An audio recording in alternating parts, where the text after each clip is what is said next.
Welcome to Fine Tuning with Drew Taylor, your one-stop shop when it comes to animation news and commentary. I am Drew's co-host, entertainment writer Jim Hill, and he and I are recording this show on Sunday, July 17th, 2022, which, by the way, is Disneyland's 67th birthday. Also, we are just days out from when poor Drew actually drives down to San Diego to begin covering this year's Comic-Con. How far along in the process are we at this point? Well, not very far. I need to get all my stuff together. I need to work out a schedule, blah, blah, blah. But I think it'll be good. I don't know. There's not a lot going on down there. Although, I did see the first 2 episodes of the new season of Primal. So did you? Yes, I'm a little bit ahead of the curve on that. So okay. Yeah. And it is great, Jim. It is really wonderful. Particularly the second episode, I think you're going to absolutely adore. Okay. All right. I got to get caught up on that stuff. But for that, first the news. And the news portion of today's show, Fine Tuning, is brought to you by Storybook Destinations, trusted travel partner of the Jim Hill Media Podcast Network. For a worry-free travel experience every time, please book online at storybookdestinations.com. We were just talking about San Diego Comic-Con. Wanted to make a quick correction. This info comes courtesy of my Looking at Lucasfilm co-host, Brian Gaughan.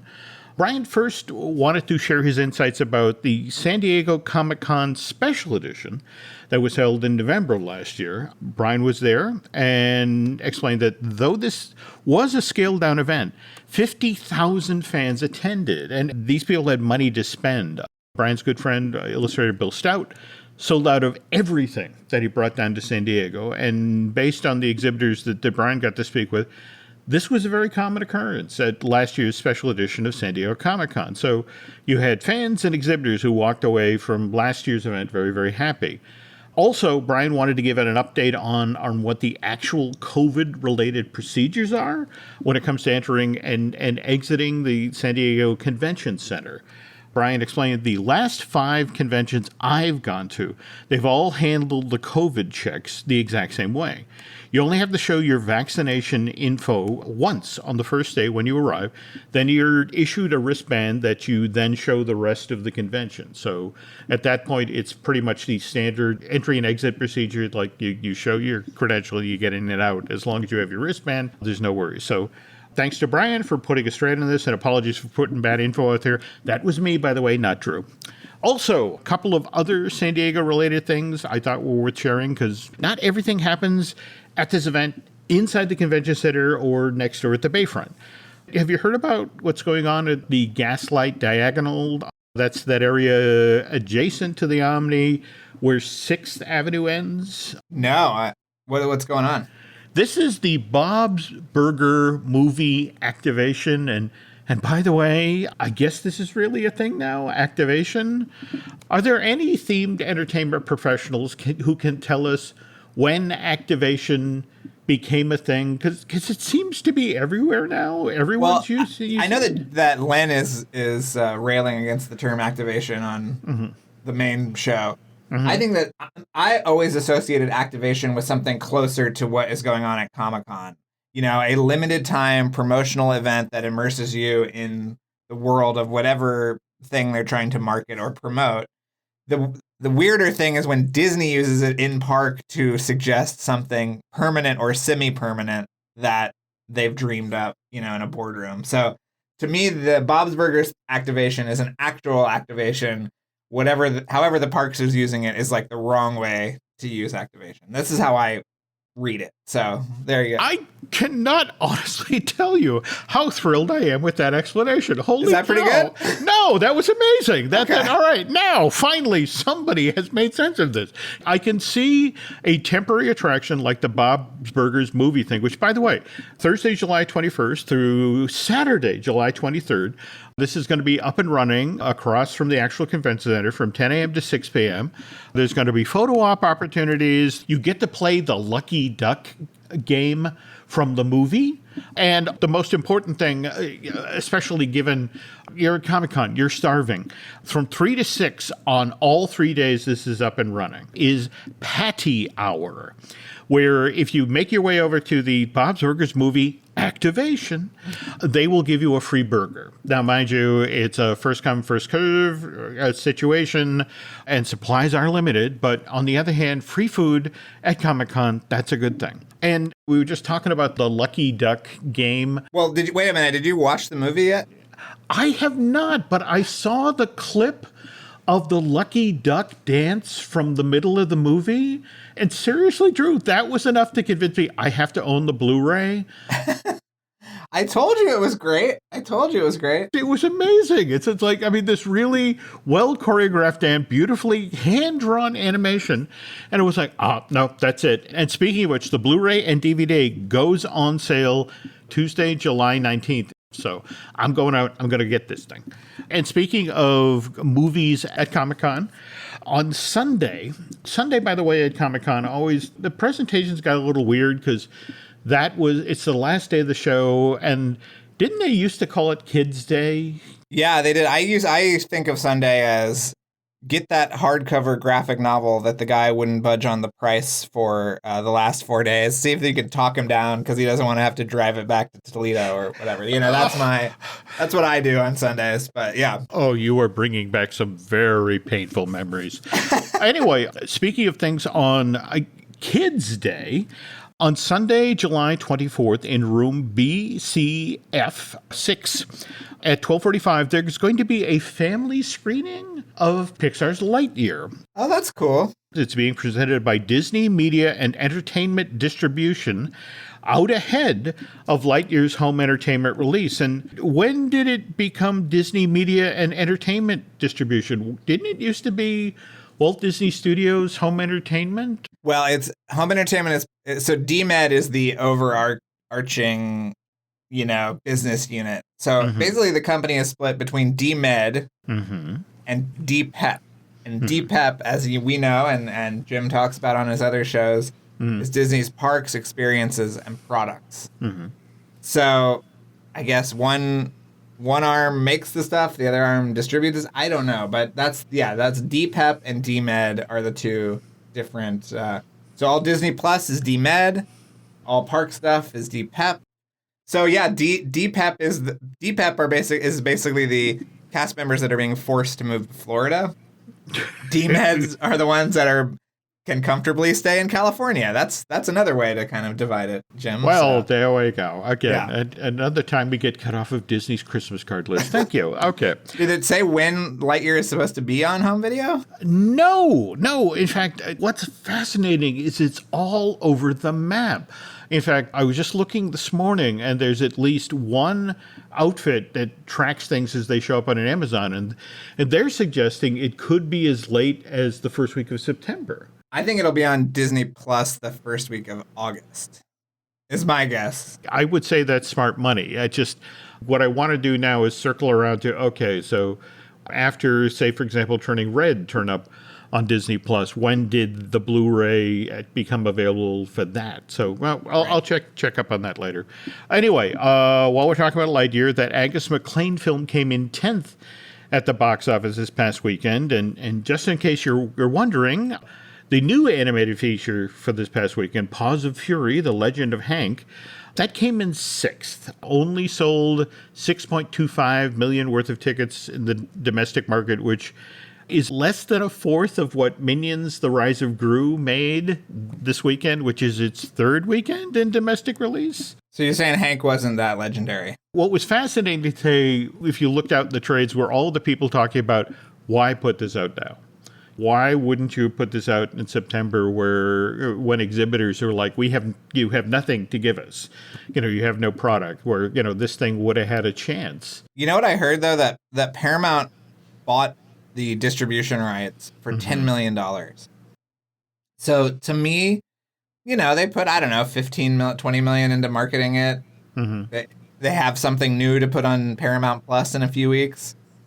It seemed like it worked out okay for everybody. I don't know, but okay. It's not a huge. I'm just saying it's $75 million that Minions Oh, no, cost, no, no, or no. the $200 million that Lightyear cost. So No, certainly not. And in a weird sort of way, you got to feel bad. I was looking at interviews with Rob Minkoff this past week, and they were talking about how this thing has been in development for 5 years, and started more as a legitimate sort of Mel Remake. Brooks. Yeah, that's exactly. And then became a fable, and then it kind of wandered around. But I think you're onto something there. That for Paramount Plus, if you get something you can throw into theaters for $10 million that you can then put on Paramount Plus, that's a smart play.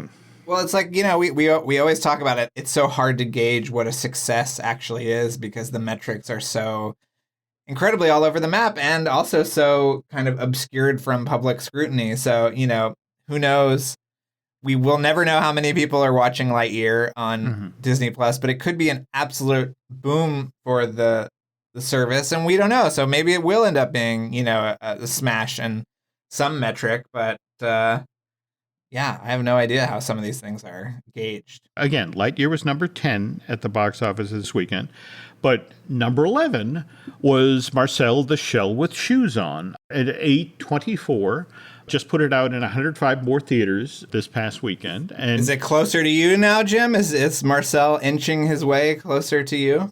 He's close. I mean, I'd still have to drive down to Boston or the suburbs of Boston. Okay. But I now have options as opposed to when it was in like 4 theaters, 5 theaters around the whole country. It's really a throwback to the old distribution models. And I know this because didn't you used to manage a theater many moons ago? I did. And in fact, isn't A24 planning on going even wider? I mean, it's in 100, I think it's 153 theaters now total. Yeah. With the hope of going even wider based on they can then turn to other theaters and go, hey, look how we did in this market, and you want it here.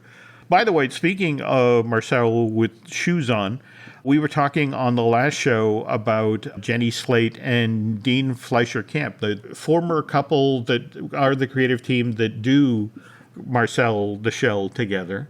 Did you see where Disney just recruited him to now take over the live action CG hybrid version of Lilo and Stitch? Yeah, I think it's a great decision. I mean, he does such wonderful work with the Chiodo brothers on the animation for Marcel the Shell, and I just cannot wait to see what he does with, maybe could Stitch be stop motion, Jim? Probably not, but, Oh, that would be fun. Oh, okay. Remember, when this project first got announced, I mean, they've been talking about it for years, but when the live-action CG version of Lilo and Stitch officially became a thing at Disney in November of 2020, it was originally John M. Chu, right? Yeah. And the phrase they use is the deal was never finalized. Care to go 3 for 3 here with an explanation of terminology? Yeah, I don't know what happened there. I mean, he's obviously working hard on this 2-part Wicked saga, which God, you're right. Is okay. is more of a threat than anything else, as far as I'm concerned. And he's got. I think he does have a production deal with Disney because he's a producer on the Willow show and some other things. But 3 for 3, he did it. 3 for 3, very cool. There you go, Willow. Blame Wicked for all of your woes. There we go. All right. Speaking of the live action CG version of Lilo and Stitch, Chris Kika Neo Kalaani Bright, who wrote the script for Disney's now canceled Aloha Rodeo film, which I guess animal rights folks got upset about and shut down last year. He's supposedly being chased by Disney to do the adaptation of the Chris Sanders and Dean DuBois script for the Lilo film. He's also, I think, a new writer on it, too, right? It's always fascinating with taking an animated feature and doing these live-action CG film things, because the language just gets weird about it's an adaptation of an animated film which is mostly powered by a storyboard, but if it's one that was done during the second golden age, there is in fact a script. In fact, I've got a couple of them from, like Beast and Aladdin and that sort of thing. But you can tell it's new to the world of animation, or at least was at that time. Anyway, beyond that, Dan Lin and Jonathan Irish who did the live-action version of Disney's Aladdin, are producing the live-action version of Lilo Stitch, with Ryan Halpern serving as executive producer. So, Did we ever talk about Guy Ritchie doing Hercules? we have not. I'm just kind of intrigued by Disney Theatrical is literally doing, they did that version of it in the parks, and it's going to the paper mill late winter, early spring of next year. And that's kind of what happened with Newsies. They did That's where I saw it. And I loved it. Yeah. Yeah. So it's one of these things where it's like, okay, so theatrical's going to be pushing this out. The version that was done in the park a couple of summers back, I mean, it had a cast of like 150. I mean, it had a kids chorus. It had a lot of locals. I mean, it was a spectacle.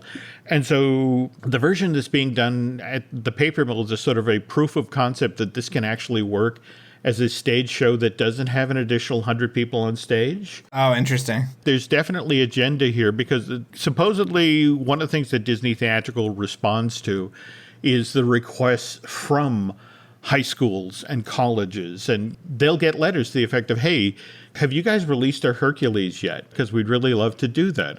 It was the same thing with Newsies. There were so many people who were cobbling together amateur productions just because they wanted to do the songs on stage. And so, in a weird sort of way, Hercules' theatrical run could end at the paper mill. Just one of the things like, okay, that version works, for high schools and colleges. Okay, make that available for licensing. Right. If, on the other hand, there's a huge reaction to it, they could do the same thing they did with Newsies. I mean, Newsies went to Broadway supposedly only for 10 weeks and then stayed there for, 2.5 years, and then toured the country. It was a wonderful show, and it really didn't feel like something that should have been in a black box theater in Boise or whatever. I mean, it really did feel like a big Broadway show. Even that production had been built to travel. That yes, all of the sets that were on Broadway were designed to hit the road instantaneously. Well, all it was kind of a grid, almost like a Hollywood Squares type situation, and the tenements of the tenements of New York by way of Hollywood Squares. Yeah. I buy that totally. Yep. All right, so fold it up, throw it in the truck, and we're off to, Schenectady or whatever, and they did it. It was great. And speaking of we're off, this is the end of the news section, folks. And when we get back, we're going to talk about the Sea Beast, as well as a certain controversy involving Disney television animation. This episode is brought to you by Indeed. When your computer breaks, you don't wait for it to magically start working again. You fix the problem. So why wait to hire the people your company desperately needs? Use Indeed's sponsored jobs to hire top talent fast. And even better, you only pay for results.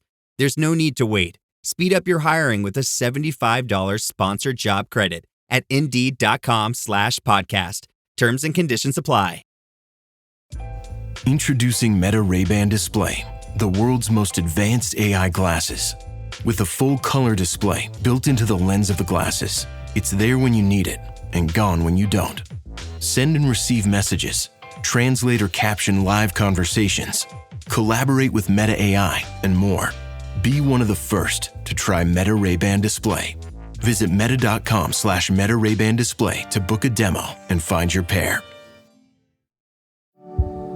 Every story you love, every invention that moves you, every idea you wished was yours, all began as nothing. Just a blank page with a blinking cursor, asking a simple question. What do you see? Great ideas start on Mac. Find out more on apple.com/Mac. Before we get started here, just wanted to give a plug to something that got by Drew and I when it debuted last month. This would have been June 16th. But the Dead End Paranormal Park series over on Netflix. Did you get to see this, Drew, at all? I haven't. When Jim opened up FaceTime today, he saw that I was in a panic, and that's basically the state I've been in for the past week. So Yeah, I've been running around like crazy. I went to that Nope thing at Universal Studios gym, which was so cool. Part of the back, the new part of the back lot. Oh, no, Yeah, really? yeah, it's Cool. really neat. Anyway, I've been just trying to get all my ducks in a row before Comic-Con, so I've not watched it. But Jim, you are not the first person who has reached out to me to say how special this new animated series on Netflix is. It is. It's created by Hamish Steele. It's based on the Dead India graphic novels. And if you only have time for one, out of the 10 episodes, the episode 9, The Phantom of the Theme Park, it's a musical. And it's got these just wonderful songs by Patrick Stump From Fallout Boy? from Fall Out Boy. Wow. Yeah, I just have to warn you, there's at least one that is a complete earworm that will consume your life. So just consume carefully. Didn't he do that insanely catchy Spider-Man theme song too? He did. Okay. He did. Spin, spin, spin, Jim. All right. And we mentioned a controversy as we were going to break. Basically, over like the last week to 10 days, there has been this issue bubbling up online about Owl House and Amphibia, the two animated series at Disney Channel, which were also over on Disney Plus, and certain creatives who've worked on this show through various accounts of that sort of thing, somewhat adult imagery of the characters from these shows that are aimed at younger children has gotten out there online. I've had a number of people reach out to me to the effect of, do you want to talk about this? Because this is kind of shocking. And it's like, well, I'll talk about it, but it's not all that shocking. I mean, Wait, is this just fan art? well, no, this is the thing. These are actual people who worked on the show who have produced this somewhat adult imagery. To what end, though? All of these animated films and television shows that you love are done by adults who every so often just have to blow off steam because they're working with cute little characters and they're adults. So, and I don't know if the right term is frustrated or whatever the case is, or whether they're looking to make their coworkers laugh by posting something that's shocking. In fact, Drew, remind me, at some point, you and I will drive up to San Bernardino. There's an animation art restorer who very proudly has in display a drawing from Snow White that basically has Snow White lying on her belly with her dress up. But the notion is it was just done because it's like, I've been drawing hundreds of drawings of this woman, and I'm trying to make the guy at the next table laugh. And it was never meant for public consumption. It was something in-house, and how this animation art restorer got it, some 60 years later and then proudly hung it, I don't know. But it made its way out of the studio. I mean, it's Floyd Norman who confirmed that this thing exists. You know about the Jiminy Cricket Tinkerbell thing, right? This sounds very familiar, but please refresh my memory. There used to be a rite of passage at Walt Disney Studios, particularly at the animation place, that if you were a brand new animator who'd just been hired at the studio, and so your very first time going into the sweatbox, and that's where the animated scene that you're working on is shown in its roughest possible form. So, they dupe the film, and you'd gather in the sweatbox with the head of your unit and the director of the movie. So you're sitting there for the very first time watching your work show up on the screen. And what all of the newbies never knew is that what they would do, in addition to your footage, is that somebody had animated. And I think Floyd figured that this was done in the mid-1950s because it involved Tinkerbell, and it was a really on-model Tinkerbell, so it would have been probably sometime right after Peter Pan was done in 1953. But it was Jiminy Cricket and Tinkerbell doing adult things. So picture this. You've just finished your first scene. You're sitting in the sweatbox with your director and the head of the unit, and your footage runs, and then immediately behind it runs Jiminy Cricket and Tinkerbell going at it. And the way sweatboxes work is the footage is on a loop, so you can look at it multiple times.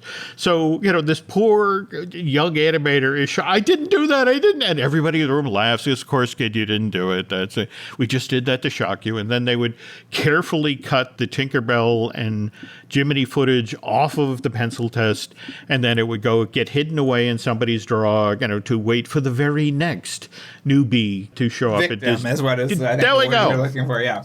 There we go. And the thing is, according to Floyd, no one would ever admit to animating it. And people have been doing this in the animation field forever, just doing these inappropriate things with characters.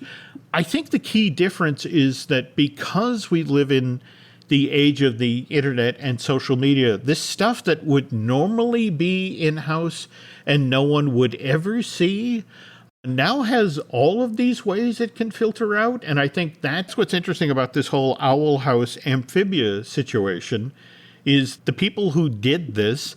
It's like, well, they did this at my last job and they did that, at the job beforehand. And I'm doing what people in animation have done for decades and just did something to make somebody across the way laugh or be shocked. But the key difference is that this can now also leave the building. Right. And especially in our age where there's an outrage industry. There's a lot of people who work online who literally get up in the morning and like, how am I pretending to be shocked today so I can generate some content? And so that's kind of how I feel about this thing. And by the way, in case anybody's wondering, nope, I've never actually seen the footage of Tinkerbell and Jiminy Cricket together. But you've imagined it countless times. No. In the cold winter nights of New Hampshire. I was about to say I kind of put it behind the steel door where I keep the nude grandparents. It's just sort of like, don't need that part of my childhood ruined. But speaking of Jiminy and Tinkerbell and tiny characters, which kind of a challenge to use in films, especially when they're dealing with larger characters. And I bring this up because Drew and I were just talking about The Sea Beast, Chris Williams' film for Netflix, and how much he and I had enjoyed it. For Chris's first solo project, I think he really knocked it out of the park. Well, did you see how many amazing people worked on it, too? Oh, yeah. See, Tony Fucile was head of character design, and Zach Parrish was the supervising animator. He had some heavy hitters. Tobias was the production designer who most recently did amazing work on Zootopia. It's a pretty full house of amazing people. Absolutely. And there's so many standout scenes, like the Maelstrom scene, when the red bluster is almost going to be taking down the inevitable. That was just such a masterfully staged action scene. But at the same time, I think one of the things that most impressed me about this movie was the fact that the red bluster really is a kaiju-sized character. Oh, yeah. She's a big gal and an amazing character. I love the design of that character, too. Oh, totally. It's just a sort of weird blend of rhinoceros and seal, and then painted bright red. But the thing I particularly enjoyed was how they were able to pull off the relationship between Jacob Holland, the monster hunter, and Maisie Brumble, the little girl, and make it work with a character that's basically the size of a skyscraper. A lot of stuff literally at eye level. There were a bunch of scenes where they're dangling down in front of the red bluster's eye, but also climbing around her, and when she's captured in the kingdom, and all that stuff is really amazing. But if you talk with animators, something like this, where you have a giant character and a small character, and trying to make that work, trying to find the cheats where you can actually have interaction, you can have an emotional connection.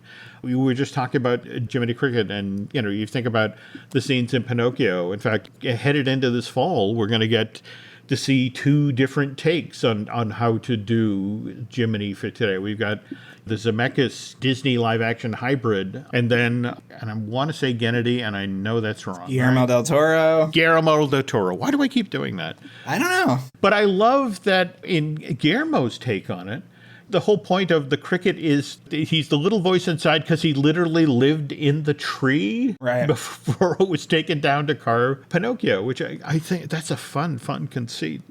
But yeah, if you look through Disney history, the number of films that have faced down this issue, The Rescuers, where you had Bernard and Bianca with Penny, or The Lion King with Timon and Simba and Pumbaa. And I think, Drew, you were just pointing out The Good Dinosaur.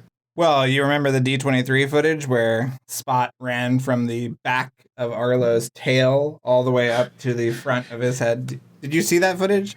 I did. But remember, that was he wasn't even a teenager at that point. He was like a young adult, right? Yeah.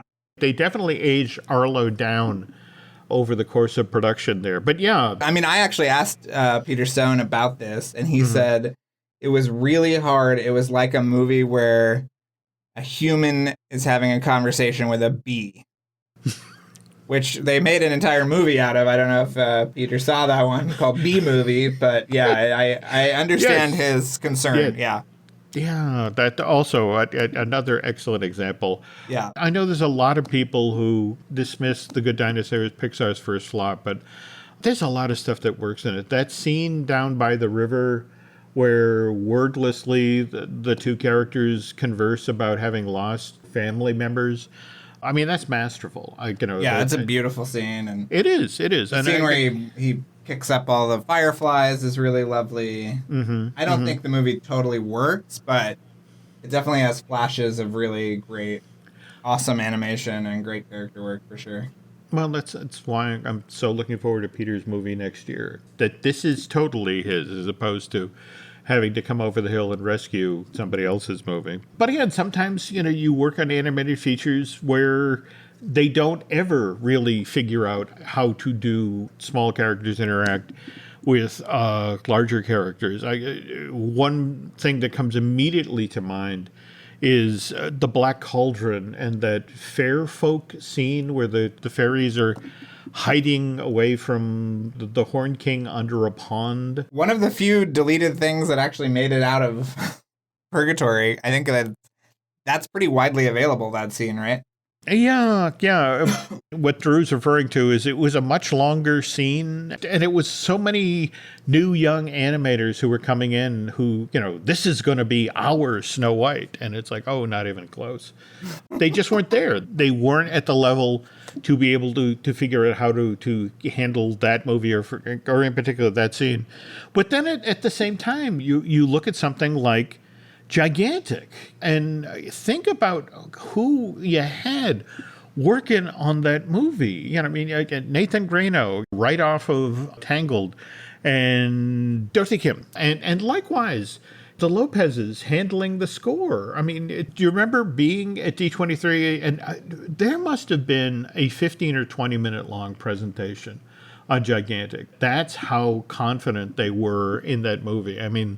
They laid out the world, and it's Spain in the Age of Discovery, and we heard a song from it. For crying out loud! Yeah, in fact, Inma, that's when she's actually treating Jack of Jack and the Beanstalk like he's a doll, and it looked like there really was a movie there somewhere. But the story that always came back is that there were only so many ways to have a character. That's the thing. Inma, the giant that Jack befriends, she's 60 feet tall. She's an 11-year-old girl. She then has to go up against the storm giants with Jack's help, who are 120 feet tall. And it was just sort of this festival of how do we make these characters interact with all of these height differences. And I guess that combined with various story issues eventually killed the project. But how much did they supposedly write off for that one? That was something north of $100 million, right? Yeah, listen, Jim, we all take L's in this life. Some of them cost hundreds of millions of dollars more than others. We'll be okay. Everybody's fine. Okay. Well, speaking of everybody who's fine, would you have predicted at the start of the summer that Top Gun Maverick would still be chugging along the way it is right now? I knew it was a wonderful movie. I had no idea it was going to be a global phenomenon in the way that it has been, and it makes me very happy. I saw it for the 4th time on Saturday, Jim, so... Did you really? Where? Yeah. Where'd you see it? I saw it at City Walk, at AMC City Walk, so, okay. Yeah. And fairly full house, or? Well, we had a friend of mine who you know, Carly Wiesel, had a birthday party, so she rented Sure. out a theater, and so we all watched it with her for her birthday. It was very fun. Yeah. Cool. Yeah. All right. What's it like to watch it with people who've clearly already seen it? Well, I don't know how many people had seen it because there were a lot of new, fresh responses. So it was just a great time. I mean, you haven't watched it yet, have you, Jim? I have not. It's really wonderful. I know that I'm a broken record, but I think you would enjoy it, Jim. All right. Well, again, it's finding the IMAX theater, and in fact, what I've been hearing, and evidently this has never happened before, but there's been competition for the IMAX theaters around the countries. Between Lightyear and Jurassic World Dominion, and of course Top Gun Maverick, and my understanding is going into August, a lot of they're going to make a very big deal about the notion that Top Gun Maverick is going back into IMAX theaters. Yes. Which to me is thrilling because I procrastinated and missed my opportunity, and it looks like it's circling back. So your laziness has been rewarded yet again, Jim. That's the real lesson. Story of my adult life. Yes. Story of your Okay. life. So now, of course, we were talking about Top Gun Maverick because, of course, Drew and Charles Hood do this wonderful podcast, Light the Fuse. And, for a lot of the summer, they've been doing Light the Fuselage shows, of course, about the Top Gun Maverick world. And are we still doing that, or are we shifting back to Mission Impossible? We're back to Mission Impossible. We, I think this week we are talking to actually the hair and makeup designer for Mission Impossible 2. So if you love Tom Cruise with the super long hair, this is the gentleman you have to thank. And then we're doing an episode about Robert Towne's version of the first Mission Impossible script. Oh. And then, Jim, it's the 200th episode. And let me tell you, we've recorded it. It does not disappoint. I will say that. I cannot say any more, but I will say tune in. I think it's going to be August 3rd. We're bumping it up to a Wednesday. Just get ready because it's a wild one.